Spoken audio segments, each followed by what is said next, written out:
Hey guys, this is Vaibhav from Bhraman, Hi, I'm Neha from Marasi. and under our official collaboration, we bring to you stories from our exclusive travel features, journeys, experiences, and exploration. And also from archives and researches. So stay tuned for upcoming videos, and let's get started with this one.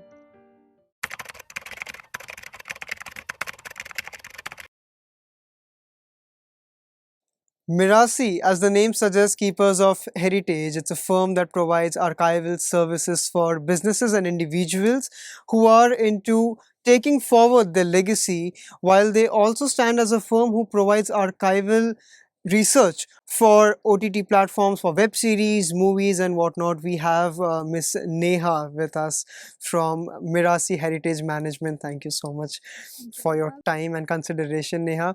And since you travel a lot आपके ये सारे heritage management and आपके projects के लिए, so although you might have a bank full of किस्सा and कहानियाँ for our viewers, but today I would like to know about s- some experience uh, which you might not want to remember, something very unusual, and something that probably would be one of your worst nightmares. Firstly, thank you for having me on your platform, Bhraman. And since to answer your question, this was way before we began with Marasi. Okay. And it was, I think, a month before COVID hit and lockdown hit rather. And we'd gone to visit the temples at Khajuraho, and that was a plan. So prior to visiting Khajuraho, our first day was to stay at Bandhavgarh Forest. Okay. So our plan was to visit the Bandhavgarh Fort, which was built by the Gond dynasty, as the legends suggest, and it was built in the 10th century CE.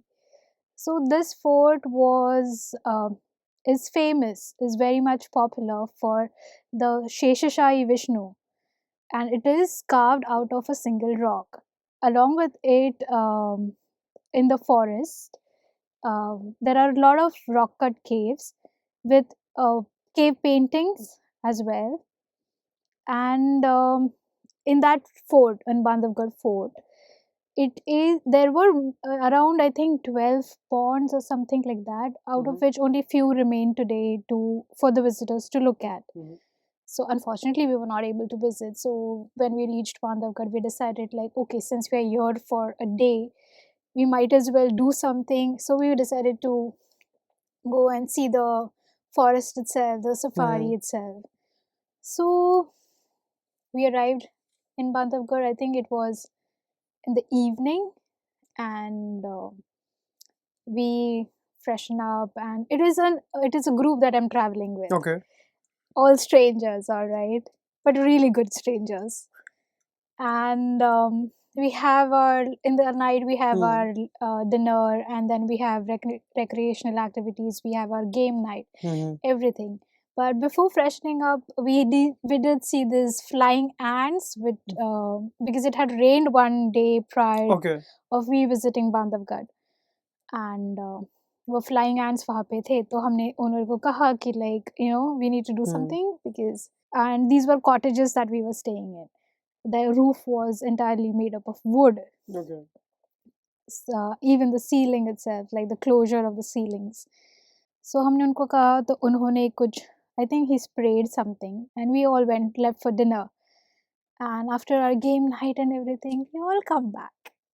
We all come back to see a rain of flying ants. A literally a Literal rain, like pouring down ants. Like it's a bed, and it's just pouring down on the bed. It's like he sprayed, and it must have had an effect on the ants that were present.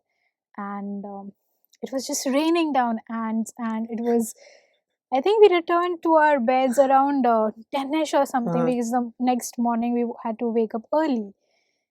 And it was like, oh my god, what is happening? So we had to call the owner, and then they were our the people that we were Hmm. with, they asked us to stay with them, but it was not really like we didn't want somebody else to face discomfort because of us. And so the owner tried his level best to clear out and everything he to help us, but the only place that he had to find like which had rooms available at that point of time was half an hour away. Okay. We drove at 10:30 or 11ish in the night. It's damn cold. Cold. Yeah. Once you stay in Mumbai, everything else is cold for you. Yeah. Like absolutely cold. We're riding in the night on the roads of the jungle. Hmm. No street lights, no nothing. You have no clue where an animal would come from. It was an exciting journey, though, I must mention. To like half an hour riding in the cold and shivering and reaching the place where he had arranged for us. And then we next day left for the forest. Um, Bandhavgarh Safari, they have only specific zones that are dedicated for tigers, and those are very specific zones for only tourists to visit. They do not allow tourists in the entire forest. Okay. So only specific zones are allowed for tourists to visit. And you're riding at 6:30 or 7ish in the morning, and the entire landscape looks like a painting.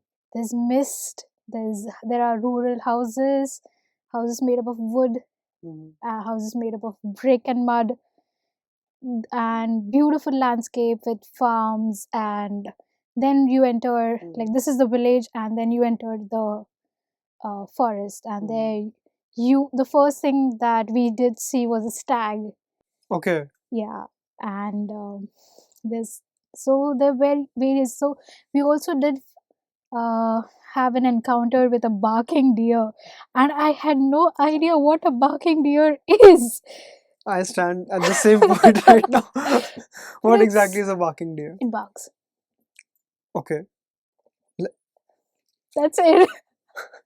It just makes a sound if it is in danger. Okay. That sound is similar to a bark.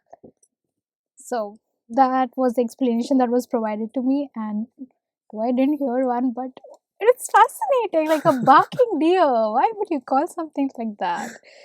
So barking deer, stags, a family of deers, and they're so cute. Okay. Then we had an encounter with a nilgai, and as you're traveling toward the path of the forest that is designated for you to travel, there are birds, various species of birds that it's just so colorful that Like a palette in its own way. exactly it's so beautiful. And then you have, of course, you do have peacocks and bison, crocodiles, of course. I didn't get to see a tiger.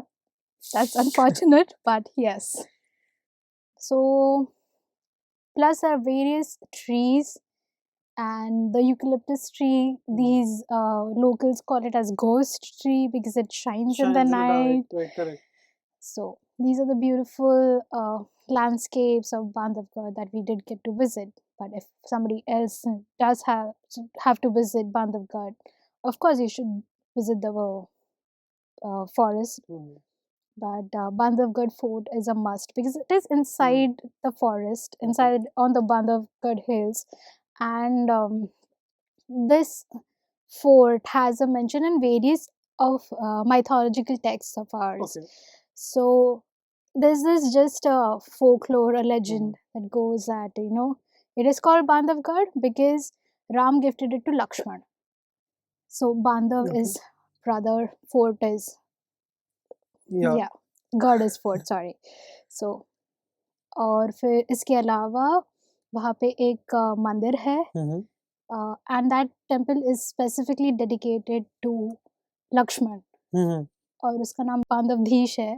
Okay. So that is one temple that one should visit.